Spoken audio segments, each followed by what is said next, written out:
Just go ahead, all right? I know the lines.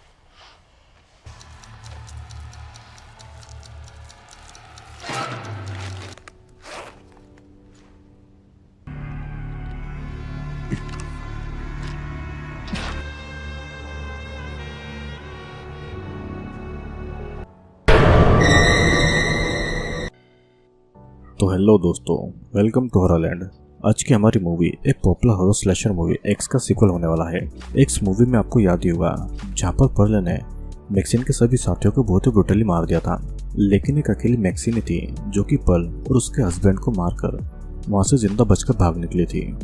और अब इस मूवी में उस इंसिडेंट के बाद की स्टोरी को दिखाया गया है जहाँ पर मैक्सिन अपनी लाइफ में कुछ बड़ा करना चाहती थी। अब मैं आपको बता दूं कि इन दोनों मूवी का एक प्रीक्वल भी है जहाँ पर पर्ल की स्टोरी दिखाई गई है कि कैसे उसे किसी भी चीज की आजादी नहीं मिली थी और तब से उसने अपने पेरेंट के साथ में कई लोगों को बहुत ही ब्रूटली तरीके से मार दिया है और अपने बुढ़ापे तक आते आते उसका वही किलर नेचर खत्म नहीं हुआ था। मैंने दोनों मूवी के ऑलरेडी वीडियो बनाए हुए हैं, तो अगर आपने पहले उन वीडियो को नहीं देखा है तो मैं नीचे डिस्क्रिप्शन में उनका लिंक डाल दूंगा। और एनीवे, तो अब हम एक्स फ्रेंचाइजी के सीक्वल मूवी मैक्सिन की कहानी को एक्सप्लेन करते हैं। तो अब मैक्सिन मूवी की कहानी शुरू होती है 1959 के एक वीडियो टेप से, जहाँ पर एक छोटी बच्ची चर्च के लिए डांस प्रैक्टिस कर रही थी। उसके पिता एक रिलीजियस आदमी थे और वो अपनी बेटी को अपने जैसा बनाना चाहते थे। उन्होंने अपने बेटे को एक इम्पोर्टेंट बात सिखाई थी, I will not accept a life I don't deserve. देखकर ऐसा लग रहा था कि वो लड़की अपने पिता से बहुत ही प्यार करती है। फिर इसके बाद में बेटा डेविस नाम के फेमस पर्सन की कही हुई एक लाइन हमें दिखाई जाती है कि एक बिजनेस में जब तक तुम एक मॉन्स्टर न बनो तब तक एक स्टार नहीं बन सकते। मतलब कि किसी भी मामले में मॉन्स्टर बनकर पहले खुद के बारे में सोचना होगा, तब तुम अपनी लाइफ के स्टार बन सकते हो। फिर समय आता है 1985 का, जहाँ पर मैक्सिन को देखते हैं जो कि हॉरर मूवी के लिए ऑडिशन देने के लिए आई थी। उस मूवी के डायरेक्टर प्रोड्यूसर सभी को ये पता ही था कि मैक्सिन एक पॉर्न स्टार है और एक स्ट्रिप क्लब में भी काम करती है, लेकिन मैक्सिन को इस बात से कोई फर्क नहीं पड़ता था कि वो कौन है और क्या काम करती है। उसे तो बस हॉलीवुड का एक बड़ा स्टार बनना था। अब उसकी एज 33 थी और उसने बहुत सी अडल्ट मूवी में काम किया था, बट लोगों के बीच में वो इतना ज्यादा फेमस नहीं थी, तो इसलिए वो हॉलीवुड मूवी में आना चाहती थी ताकि हर घर में उसकी बातें हों और पूरी दुनिया में वो फेमस हो सके। उसकी बातें सुनकर फिल्म के जजेस उसे कुछ एक्ट करने को कहते हैं, जिसे मैक्सिन बहुत ही अच्छी तरीके से करती है क्योंकि उसे एक हॉरर सीन करना था। और कुछ साल पहले पर्ल ने उसके साथ में जो कुछ भी किया वो चीजें अभी भी मैक्सिन को हॉन्ट करती थी, तो इसीलिए उसकी एक्टिंग काफी नेचुरल और रियलिस्टिक थी। और सबसे ज्यादा इम्प्रेस फिल्म के डायरेक्टर एलिजाबेथ हुई थी। अब फिल्म के कुछ बोल्ड सीन के लिए जजेस मैक्सिन को उसके ब्रेस्ट दिखाने को कहते हैं और मैक्सिन बिना किसी प्रॉब्लम के अपने कपड़े उतार कर उन्हें अपने ब्रेस्ट दिखा देती है। अब यहाँ पर 80s के टाइम पर हॉलीवुड और अमेरिका में बहुत कुछ चल रहा था।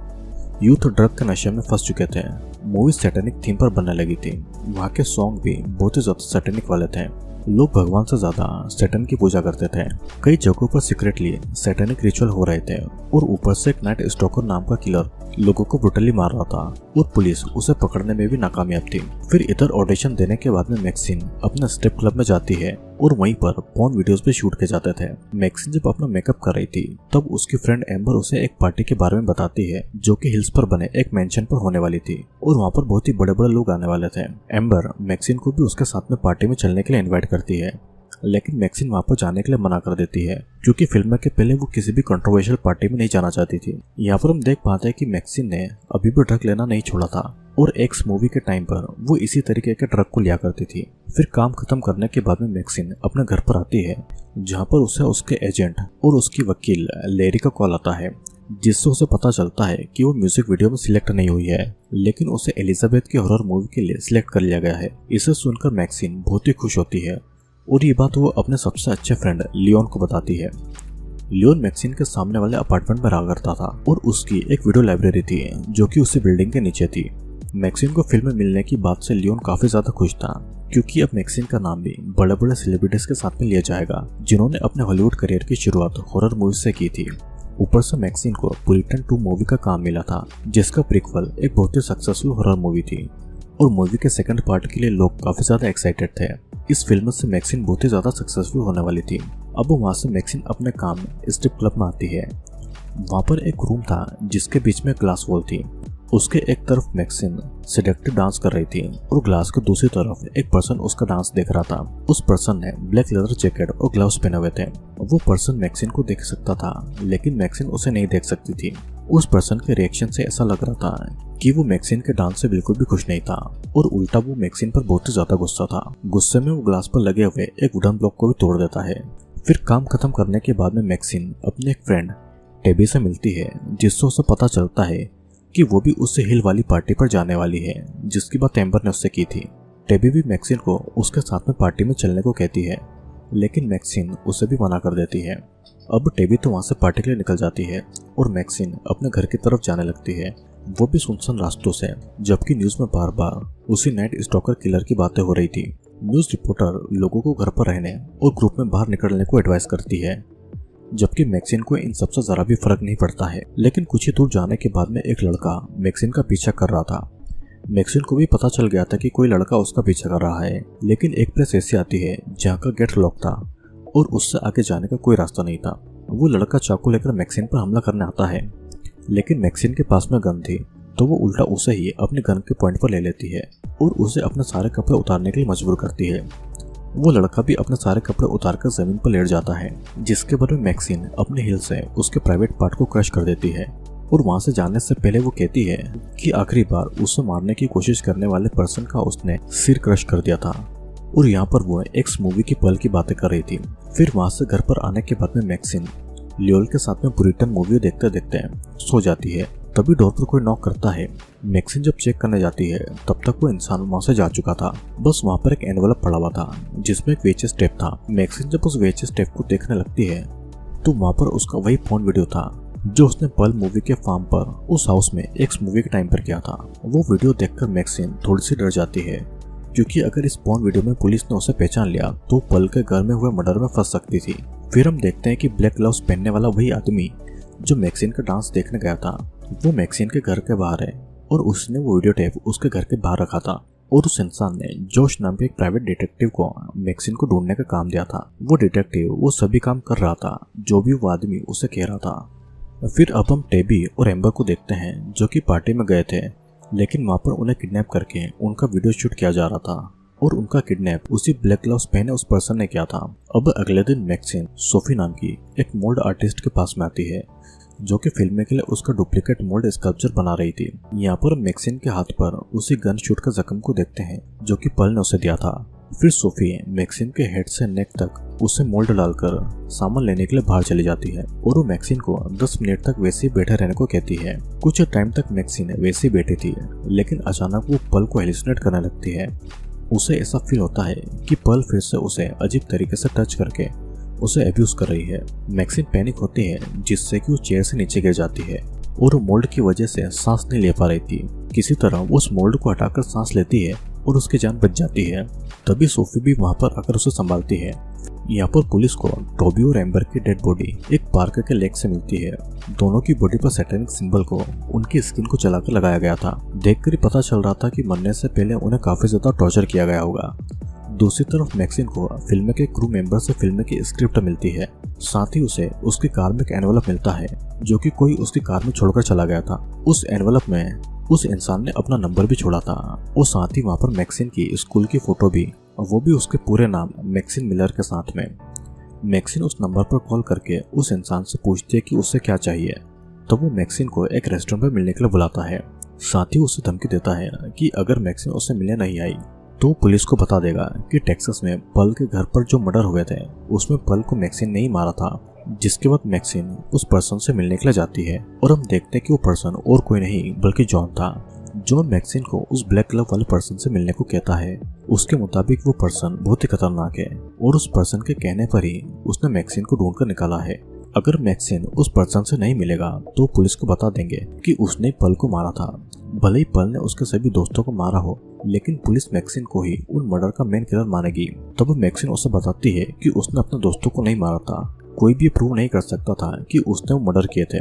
तब जॉन उसे बताता है कि जिस मसाकर से सिर्फ वह जिंदा निकली हो, पुलिस को सबसे पहले उस पर ही शक होगा और इससे मैक्सिन का पूरा करियर खत्म हो जाएगा और उसको हॉलीवुड स्टार बनने का सपना अधूरा रह जाएगा। ये कहकर जॉन उसे एक एनवेलप देकर वहाँ से चला जाता है। उस एनवेलप में पल के घर पर हुए मर्डर का न्यूज आर्टिकल था। फिर इसके बाद मैक्सिन अपने घर पर आती है, जहाँ पर घर के बाहर पुलिस ऑफिसर केट और बॉबी उसका वेट कर रहे थे। उनसे मैक्सिन को टैबी और एम्बर के मर्डर के बारे में पता चलता है। मैक्सिन ने उन्हें आखिरी बार देखा था, तो इसलिए पुलिस उससे पूछताछ करने आई थी। लेकिन मैक्सिन उनसे ज्यादा बात नहीं करती है और घर के अंदर चली जाती है, क्योंकि उसे ये डर था कि अगर पुलिस के सामने पल के घर के मर्डर की बातें आ गई तो फंस सकती है। पुलिस के जाते मैक्सिन वही टेप लेकर लियोन के स्टोर में जाती है और उसको पूछती है कि ऐसी टेप कौन सी कंपनी बना सकती है। लियोन उसे कुछ इन्फॉर्मेशन दे देता है, लेकिन वो इन्फॉर्मेशन ज्यादा हेल्पफुल नहीं थी। फिर इसके बाद मैक्सिन अपनी शूटिंग लोकेशन पर जाता है, जहाँ पर फिल्म के डायरेक्टर एलिजाबेथ से मिलती है, जिससे उसे पता चलता है कि फिल्म के प्रोड्यूसर मैक्सिन को फिल्म में लेना चाहते हैं, क्योंकि वो एक पॉर्न स्टार है।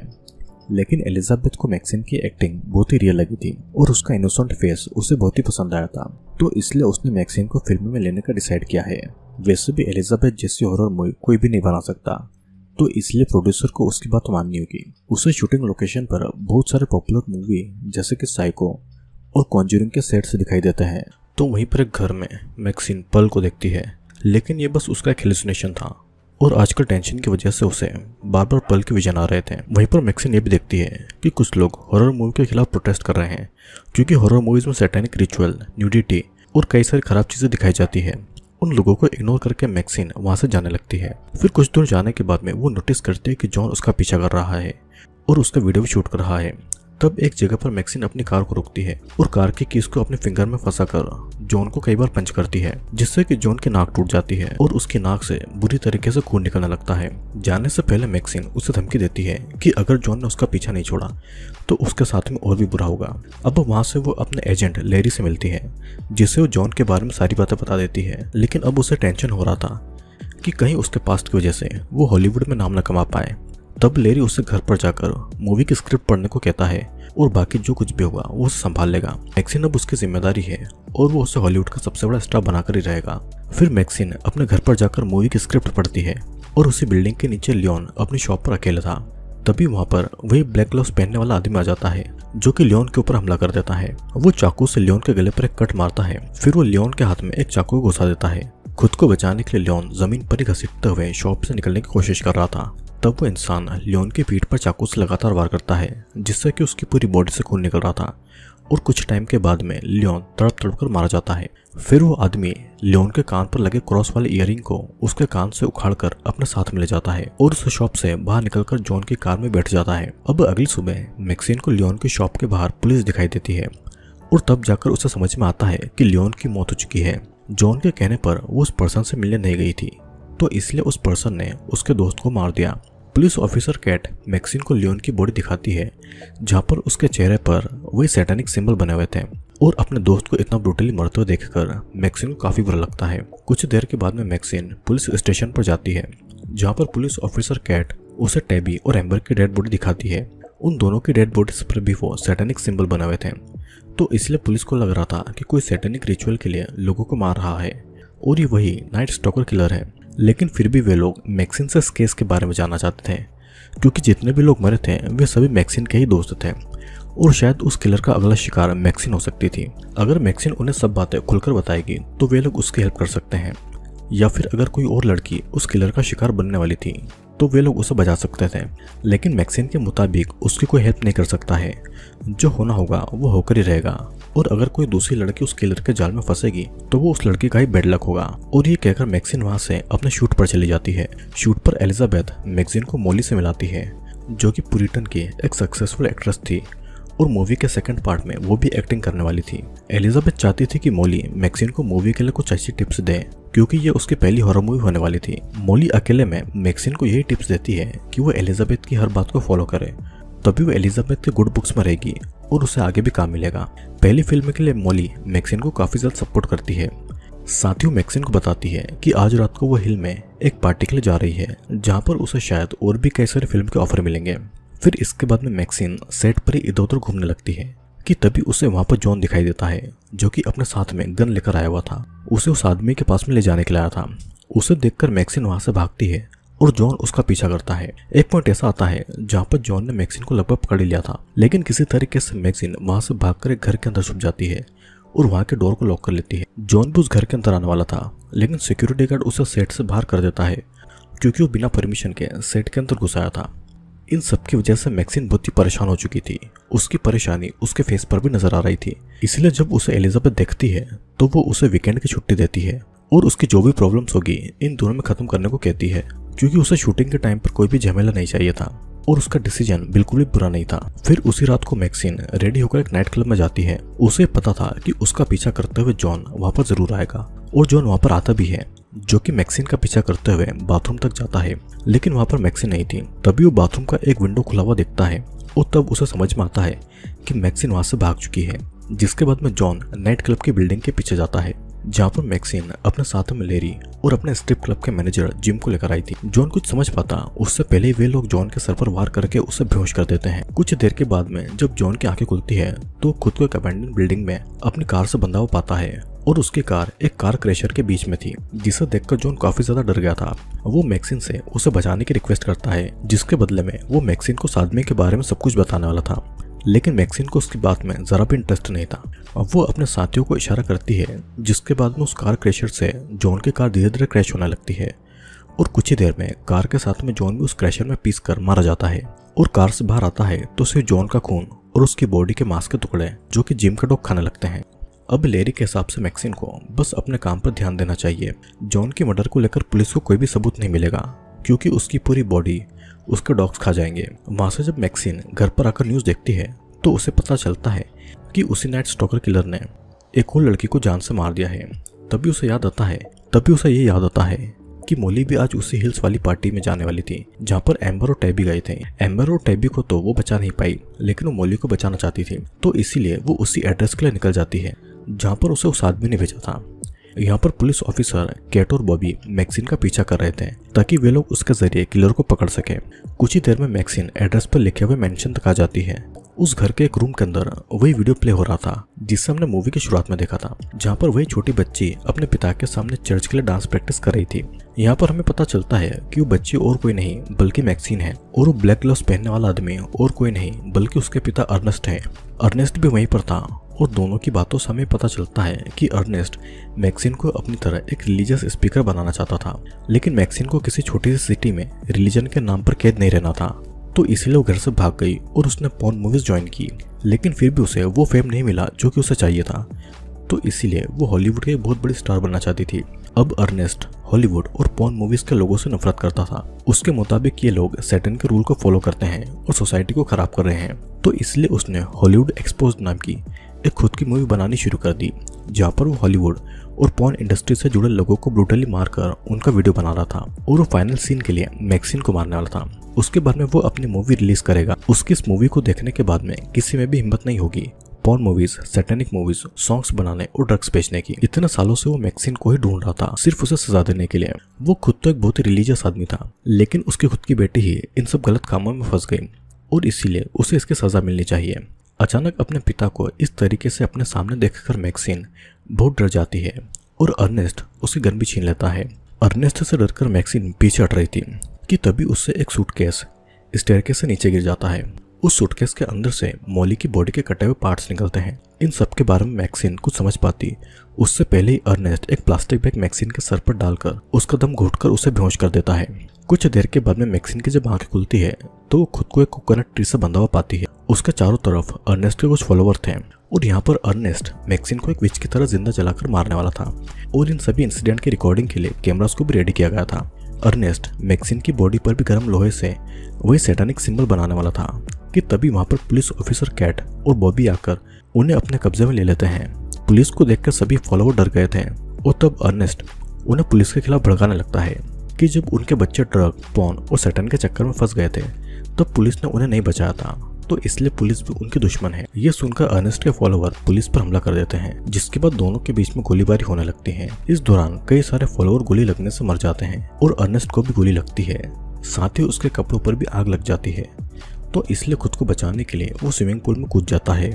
इस दौरान मैक्सिन अपनी पॉकेट से एक चाकू निकालकर रस्सियों को काटकर खुद को आज़ाद कर लेती है, लेकिन जब वो वहाँ से भाग रही थी तो एक फॉलोअर उसे पानी के अंदर खींच लेता है।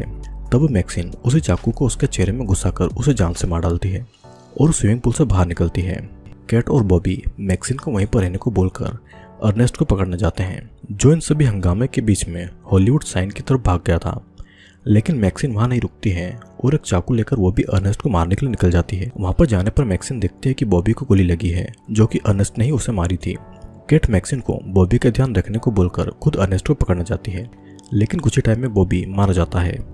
मरने से पहले वो बस यही कहता है कि वो भी एक हॉलीवुड का स्टार बनना चाहता था, लेकिन उसकी किस्मत ने उसका साथ नहीं दिया। लेकिन उसे इस बात की खुशी है कि वो हॉलीवुड के साइन के पास में आकर मरा। उसके बाद में मैक्सिन बॉबी की गन लेकर फिर से अर्नेस्ट को ढूंढने लगती है, पर उसे वहाँ पर कैट जख्मी हालत में मिलती है, जिसकी आंखों में भी अर्नेस्ट का क्रॉस घुसा हुआ था। और कुछ ही समय में कैट भी मर जाती है, लेकिन मरने से पहले कैट ने अर्नेस्ट को गोली मारी थी, जिससे कि अर्नेस्ट वहीं पर जख्मी हालत में पड़ा हुआ था। अब अर्नेस्ट में इतनी ताकत नहीं थी कि वो अपनी बेटी मैक्सिन को मार पाए, और गन भी मैक्सिन के हाथ में ही थी। तब तक हेलीकॉप्टर से पुलिस भी वहां पर पहुंच चुकी थी, जो कि मैक्सिन को गन छोड़कर सरेंडर करने को कहती है। लेकिन मैक्सिन ने तो यहाँ पर अपने पिता अर्नेस्ट को मारने का मन बना लिया था। वो तो इमेजिन भी करने लगी थी कि अगर वो अर्नेस्ट को मारेगी तो लोगों के सामने वो हीरो बन जाएगी और न्यूज़ चैनल पर उसके इंटरव्यूज होंगे। एलिजाबेथ उसकी लाइफ पर बायोपिक बनाएगी और वो हॉलीवुड के बहुत ही बड़ी स्टार बन जाएगी, और उसकी मूवी पुरिटन 2 भी सुपरहिट मूवी होगी। वो उसे मारने से पहले वही लाइफ बोलती है जो कि अर्नेस्ट ने ही उसे सिखाई थी, I will not accept the life I don't deserve. और अपने अच्छे फ्यूचर का सोचकर मैक्सिन अपने पिता अर्नेस्ट के सर पर गोली मारकर उसकी जान ले लेती है, जिससे कि अर्नेस्ट का पूरा सर टुकड़ों में फट जाता है। अब कहानी 1 महीने के बाद में शुरू होती है, जहाँ पर मैक्सिन को देखते हैं जो कि एक न्यू लुक के साथ में पुरिटन मूवी की शूटिंग में बिजी थी, और वहाँ पर मोल्ड से बना हुआ उसका एक डुप्लीकेट सर रखा गया था, जो कि बिल्कुल मैक्सिन की तरह दिखाई दे रहा था। और यह कटा हुआ सर इस मूवी का पोस्टर बनेगा, जो कि मैक्सिन को बहुत ही पसंद आता है। और मैक्सिन की हॉलीवुड स्टार बनने की खुशी के साथ साथ ये मूवी यहीं पर एंड हो जाती है।